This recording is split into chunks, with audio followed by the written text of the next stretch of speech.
la constante gravitationnelle.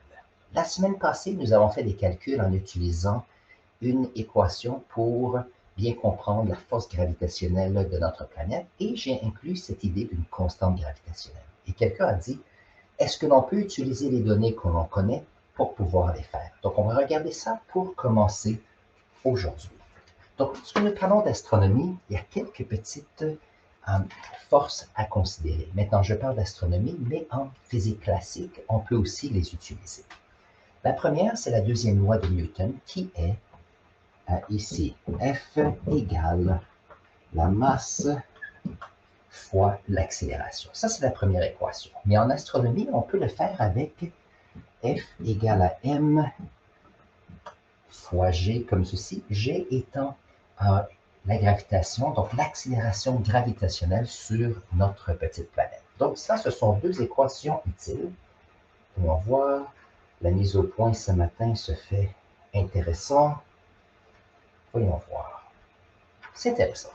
Maintenant, on a aussi vu avec une autre équation que la force qu'il y a sur un objet, c'est aussi égal, lorsqu'on parle de deux objets, deux planètes en astronomie, on a G qui est la constante gravitationnelle fois la masse du premier objet fois la masse du deuxième objet sur la distance entre l'objet et notre planète qui est ici important. Maintenant, ce que nous allons faire ce matin, nous allons ici trouver la valeur de G ici en utilisant des informations que, initialement, on a fait quelques petites expériences, mais même si ce n'était pas à 100% précis, ça nous a donné beaucoup d'informations utiles. Donc, deux scientifiques à considérer, il y a Isaac Newton, bien sûr. Donc, Isaac Newton comme cela. Donc, Isaac Newton, comme ça, on n'a pas beaucoup de... Je n'ai pas beaucoup de focus ce matin. Donc, voyons voir si je peux regarder ça. Peut-être que ça va nous aider tout à l'heure. J'ai deux caméras et je pense qu'on a de la difficulté. Ça va.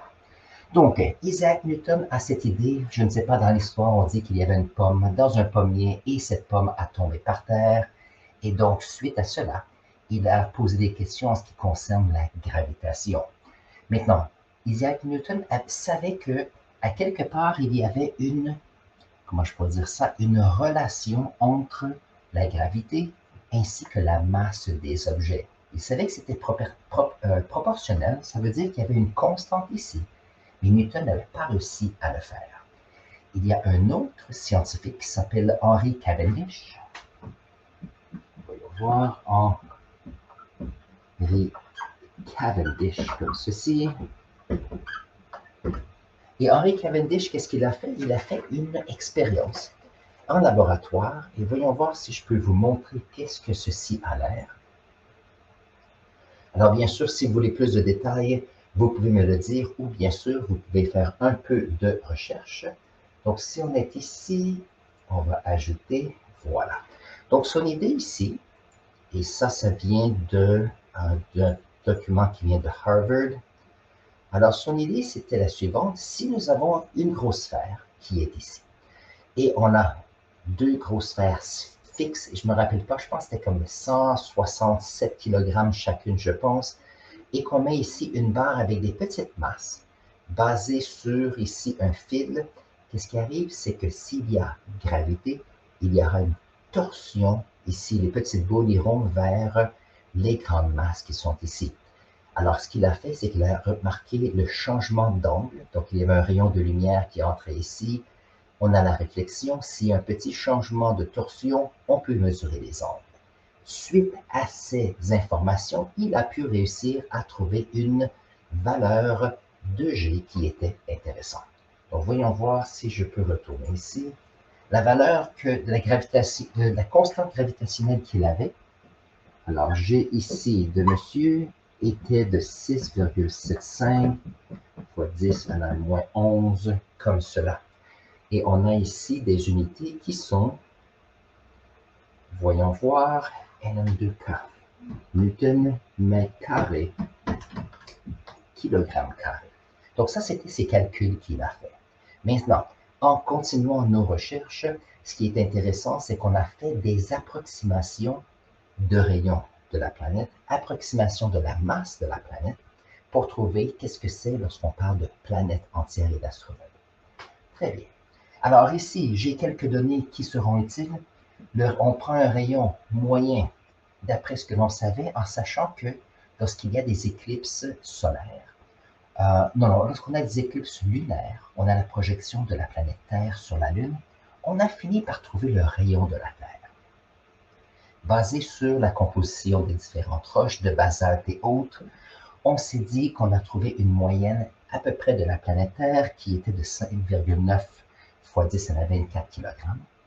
Et bien sûr, nous avons Newton qui avait une accélération ici gravitationnelle de 9,8 mètres par seconde carré, qui peut être aussi avoir d'autres unités qui seraient 9,8 newtons par kilogramme. Donc ça, c'est la force sur le kilogramme d'un objet. Sachant ces informations, voyons voir si on peut trouver la valeur de G. Voyons voir, comme ceci. Très bien. Donc, si on prend notre équation qui est ici, et que j'ai la force gravitationnelle qui est comme ça, et je veux savoir la force gravitationnelle, c'est aussi la masse de l'objet fois la gravité. Nous avons donc mg comme ceci qui peuvent se rapporter. Maintenant, nous, on veut savoir, ici, l'accélération gravitationnelle, ça, c'est l'accélération d'un objet à la surface de la planète ici. Ça veut dire que la masse d'une personne, par exemple, ici, on a la masse de la Terre, on a ici la masse de l'objet. Donc, ces deux masses ici peuvent se simplifier. Donc, ça, c'est quelque chose qui est intéressant. Ça veut dire que notre gravité ici égale à la constante qu'on ne sait pas, fois la masse de la Terre divisée par le rayon de la Terre au carré. Puisque nous avons ces données, voyons voir si on peut dériver cette constante ici. Donc, bien sûr, moi, je veux savoir G. Donc, le rayon ici au carré, je l'envoie de l'autre côté. Donc, G fois le rayon au carré. Et je vais le diviser par la masse de la Terre. Et ça va nous donner la valeur de G, qui est la constante gravitationnelle. Donc, voyons voir si on peut inclure les différentes données ici. Donc, on a ici 9,8 newtons par kilogramme. Nous avons ici le rayon au carré qui devrait être en mètres. Donc ça ici, nous avons une donnée en kilomètres. Voyons voir ici. On a fois ici 6,371 fois 10. Et ça, c'est à la 6 mètres au carré comme cela.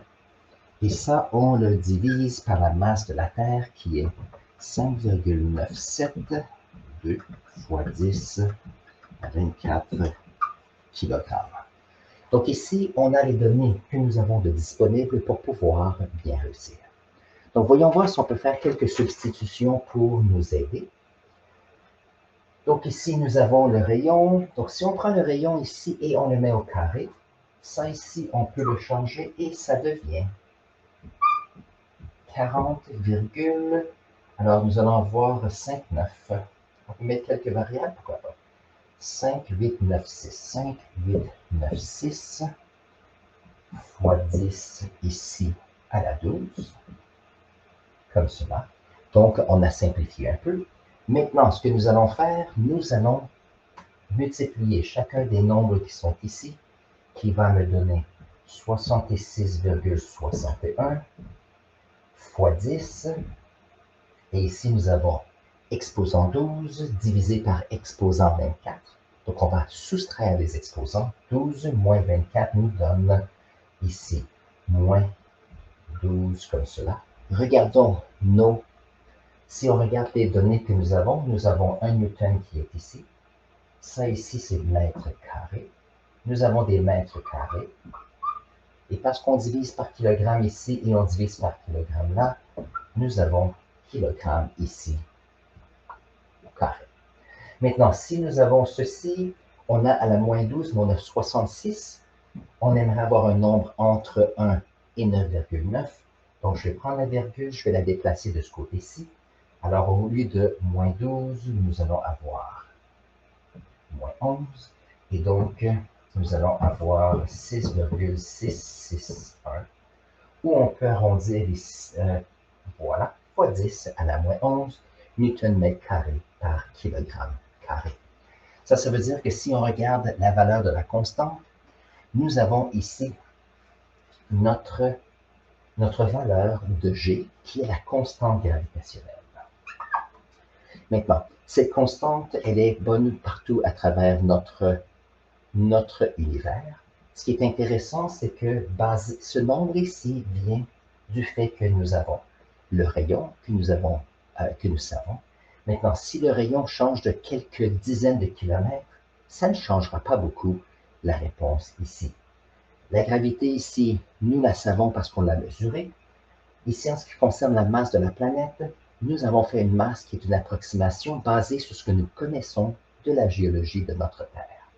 Donc, ce qui est intéressant, c'est que même si ici, ça changeait de quelques millions de kilomètres, de quelques millions de kilogrammes, ça ne changerait pas beaucoup ce nombre. Donc, c'est un nombre qui est assez constant et donc, les nombres qu'on utilise souvent dans les manuels, c'est 6,67 fois 10 à la moins 11. Sachant que c'est un nombre très très petit, c'est fantastique. Et donc, ça nous donne le calcul. Ce calcul ici, c'est le nombre que l'on accepte maintenant. Celui de Cavendish était de 6,75 fois 10 à la moins 11, qui est intéressant parce que ça ici, on était dans les années 1700. Non, alors j'ai oublié la date. Voyons voir si je peux trouver la date ici. Nous avons des expériences qui ont eu lieu. Voyons voir. Juste parce que je vais avoir la date, j'ai oublié. Intéressant. Si quelqu'un a la date de publication de ce... Alors ici, on dit... Voyons voir, c'était dans les années 1700, début 1700 peut-être. On a ici une erreur qui est à peu près 1%, qui est quand même excellent, basé sur les technologies qu'ils avaient dans ce temps-là. Donc, la constante gravitationnelle est intéressante pour les différents calculs lorsqu'on a deux astres qui sont attirés l'un et l'autre. Ça, c'est basé sur le fait qu'on a ici un humain avec la Terre. Et ce qui est intéressant, c'est que si on peut faire des calculs, ça nous permet de pouvoir mieux comprendre les orbites autour d'une étoile de différentes planètes. Et ça nous permet aussi d'apprendre plus d'infos sur les exoplanètes et leurs mouvements autour de d'autres étoiles. Si vous avez aimé cette émission jusqu'à maintenant, cette vidéo, n'oubliez pas de vous abonner, bien sûr. Si vous avez des questions de clarification, mettez-les dans la section clavardage. Je suis ici pour vous aider, bien sûr. Sur ce, je vais mettre ici une autre vidéo sur l'astronomie. Vous allez voir, on va apprendre quelque chose. Je vais même mettre celui de mon calcul original de la semaine passée. Tiens, on va se voir ici et on va faire un autre calcul avec cette équation. On se voit là.